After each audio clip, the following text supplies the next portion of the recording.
NSD న్యూస్కు స్వాగతం. ఆదివారం సాయంకాలం అకాల వర్షము, పిడుగులు, ఉరుములతో కురవడం వలన అల్లూరి సీతారామరాజు జిల్లా దేవీపట్నం మండలం ఇందుకూరుపేటకు చెందిన గొర్రెల యజమాని గొర్రెలు వర్షం కురుచున్న సమయంలో చింత చెట్టు కిందకు చేరినవి. ఆ సమయంలో గొప్ప శబ్దముతో పిడుగు పడి 10 మేకలు, గొర్రెలు మృతి చెందాయి. ప్రభుత్వం తనను ఆదుకోవాలని గొర్రెల యజమాని ఆవేదన వ్యక్తం చేస్తున్నారు.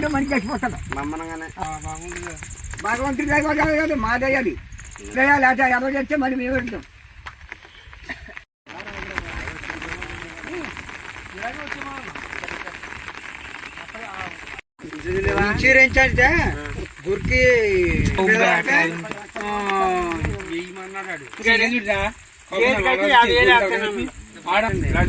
రేమతాళం వచ్చి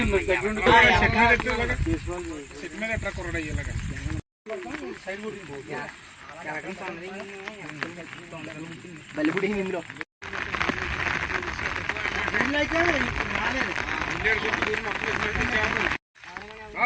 అక్కడ వెళ్ళాడు రా బాబు, నువ్వు ఒకడికి వెళ్ళాడు బాగా కూడా తీస్తున్నారంగా. ఉరుములు మెరుపులతో వాన వస్తుందండి బాబాయ్ గారు. ఈ లోపల చెంత చెట్టు ఉంటే ఆ చెంత చెట్టు నీడ కొట్టానండి.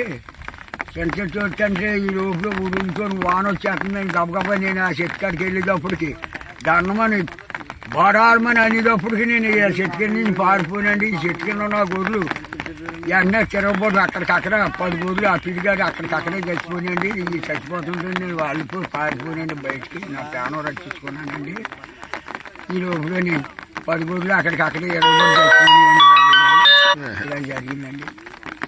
నా ప్రాణం రక్షించుకున్నానండి. మీరు ఏం చేస్తారో ప్రభుత్వం మీరు ఏదైనా సాయం చేయాలని మీరు పేదవాళ్ళు అండి.